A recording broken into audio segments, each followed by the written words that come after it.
This is the Forgotten Icons podcast hosted by myself, William Simone. Join me in a retro investigation as we unearth media's lost and forgotten representatives. Hello, I hope everyone is having a fantastic day because we are back with episode 2 of the Forgotten Icons podcast. Now this episode will be a bit different than the last because I will be conducting this dialogue completely by myself, so there won't be any interviews, but there will be more time to gush about one of my favorite shows from my childhood, Pokemon. I wanna be the very best, like no one ever was.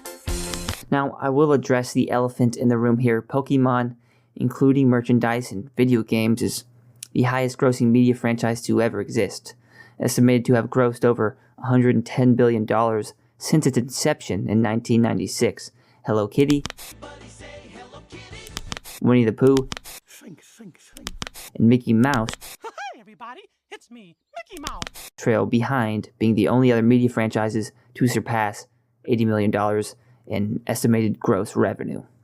Now that's a lot of numbers, but the main point is Pokemon is hardly forgotten. In fact, Pikachu is one of the most recognizable fictional characters of all time. Other than my personal attachment to Pokemon, I decided to make an exception because Pokemon's fanbase often shifts to a different generation of kids every few seasons. So while Pokemon is still continuing its legacy, several of its followers have moved on. So let's begin at the inception point of the highest grossing media franchise of all time, Pokemon Red and Blue.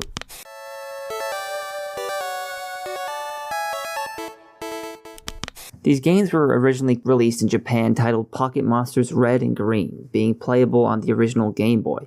They weren't brought to the US until 1998. The games not only created an entry point for kids to get into Japanese role-playing games, but they created the subgenre of monster collecting video games. The game follows a small-town protagonist as he acquires his first Pokemon and ventures out into the world to become the very best like no one ever was.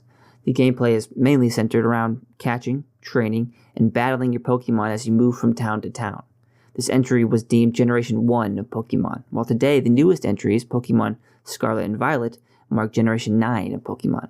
That's a lot of information for you, but I assume most of you listening have played or at least know a bit about the world of Pokemon and how it works. Personally, I wasn't around when these games were released as I was born in 2000. I have siblings that experienced the cultural zeitgeist that took place, but I think I was, maybe -2 years old, if that's even an age that you would calculate. When I was growing up, I could easily find binders of crinkled Pokemon cards, VHS tapes of old Pokemon episodes, and specifically, actually, the episode where Ash has to face off against Lieutenant Surge's Raichu, and he has the whole debate over whether or not he should evolve Pikachu and let Pikachu be true to itself or try to change him to have the victory. I remember rewatching this one quite a bit, so that's why I remember it. We did it, Pikachu! Way to go! Fantastic! Hooray! And of course, I also had several Pokemon game cartridges lying around my house. When I was younger, me and my brother shared a room, and I remember him etching his name into his copies of Pokemon Red and Pokemon Gold. Actually, I think he just used a Sharpie on it, but I think that was because of the old-fashioned recess that used to take place where kids actually went outside and, rather than having a cell phone stuck in their face, they would bring their little Game Boys instead, and they didn't really want someone stealing their precious copy of Pokemon. When I was finally at an age where I played a lot of video games, I was still at a stage in my life where I loved starting video games, but rarely got past the first 2 or 3 hours. So I remember booting up Pokemon Emerald. Take on your biggest challenge yet in Pokemon Emerald, only for Game Boy Advance. Rated for everyone. Which are the third generations of Pokemon games, over and over. I'd hop out of the back of the moving truck, walk past the Machoke, placing boxes around my house, and of course, I'd set the time on my clock. Then I would make my way to Professor Birch, and I'd always pick Trico because he was super cool in the anime. Trico, the wood gecko Pokemon. Trico are able to climb smooth vertical walls and use their thick tail to attack opponents. And I'd pound the heck out of that Poochyena. Well, that didn't really come out right, but pound is a move in the game that your Pokemon can use. At that point, I was probably 6 or 7. I don't think I ever got farther than Brawly, which is the second gym leader in the game, and there were usually 8. I would pretty much load my party with 5 Zigzagoons because I love raccoons. Zigzagoon, the tiny raccoon Pokemon. And I would solo everything with my eventual Grovyle, which is the evolved form of Trico, if you didn't know. As I've matured a little bit, I've actually found satisfaction in beating video games. I've played every Pokemon game at least once. I think the first title I beat was Heart Gold, which were Generation 4 remakes of Gold and Silver. And I'll say those are still some of my favorite titles in the series. The Gen 4 sprites had some of the best artwork and animations. The overworld Pokemon following you still hasn't been brought back to the same degree. And the double region endgame will always make Johto postgame, which is Johto is the that game's region it takes place in. It will always make the Johto postgame the best in the series. While the games had a lot to offer and created the world that has amassed so much popularity, the merchandise is actually the biggest piece of Pokemon's success. You can catch them now in McDonald's Happy Meal and also enjoy delicious melon chunks. Who would have thought that creating a series around collecting cute little creatures would have been really effective in creating a line of toys, stuffed animals, and trading cards? In a lot of ways, it makes a lot of sense that Pokemon became as successful as it did. Kids don't even have to know what Pokemon is, but if they see a cute blue turtle at Walmart, there's a decent chance they will ask their parents to pick it up for them. Not to mention the roster of Pokemon continues to increase as new games are released. Currently there are 1,015 Pokemon, which pretty much means the Pokemon Company has 1,015 Pokemon to choose from when making plushies to sell. Obviously the Pokemon Company sells other toys, merchandise, and clothes, but other than plushies, the trading cards seem to be one of their most profitable endeavors. New Pokemon Gym Heroes game cards in stores now. Dex and booster packs sold separately, playmat not included. Currently, the most expensive Pokemon card is valued at $6 million, but it isn't really a traditionally released card, so it could be considered an outlier. The second most valuable card is a first edition Shadowless base set Charizard, which, whatever those terms mean, but that card is valued at $420,000. I think the value of that card speaks to how popular these collector's items have become. At one point, baseball cards were the ones to collect, but it seems Pokemon cards are the new gems of card collecting. I can't imagine the dedication some of these collectors have put in. In high school, I worked in retail a bit, and I remember when we put out the new sets of Pokemon cards on the shelves, the next morning people would rush in and they'd clear out the entire section. Sometimes we would have to put up signs telling people they could only take a certain amount of cards, or we'd have to just put up signs that said we're out already after like day 2 of selling them. It's pretty crazy. While the trading card boom is certainly interesting, I think it is time to dive into what this podcast is originally about. TV shows. Hey, I know. I'll use my trusty frying pan as a drying pan.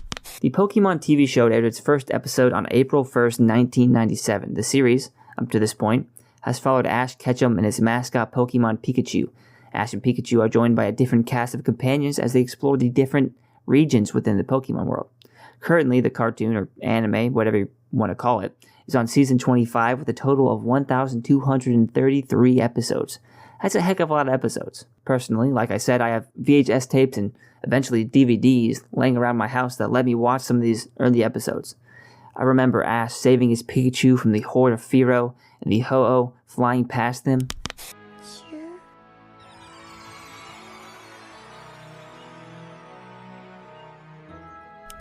And Ash eventually catching his first Caterpie, which evolved into a Metapod, and then a Butterfree. And then there was that sad episode where Ash had to release his Butterfree because he knew that's what was best for it, to go into the wild with his little girlfriend Butterfree. And there was the iconic music that played and the montage of Caterpie and Ash growing up together.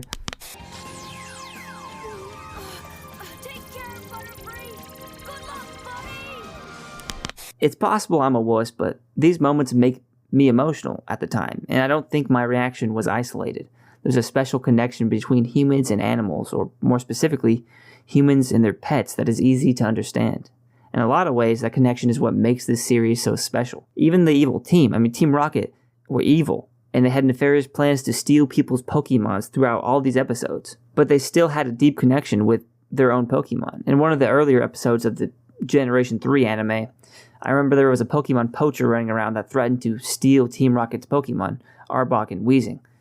And a horde of smaller Ekans and Coughing were with him as well. So in a noble act, Team Rocket took a beating from this poacher to let their own Pokemon get away to safety with the other younger forms of their Pokemon. And of course in this scene, the same iconic music played as Ash and his Butterfree. But after this, Team Rocket just kind of went back to stealing people's Pokemon, so I don't know if it redeemed them at all. Eventually, the first Pokemon movie was released, called Mewtwo Strikes Back, and while it was a decent movie, it ended with Ash being frozen and, from the audience's perspective, dead. Then we got to see how Pikachu, Ash's pet for lack of a better term, grieved over his trainer's passage.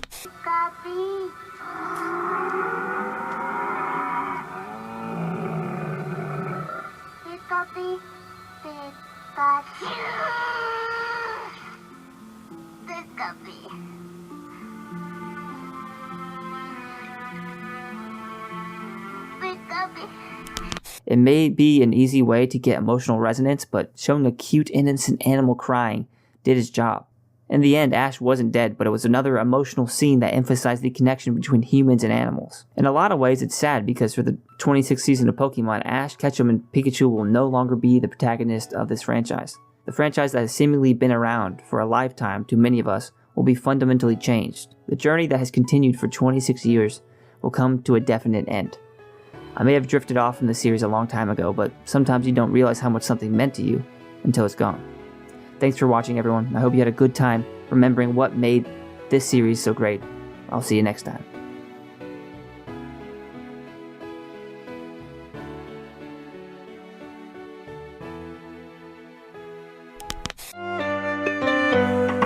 Thanks for listening to the Forgotten Icons podcast. If you have topic suggestions for us to dive into, head over to our website at forgottenicons.com.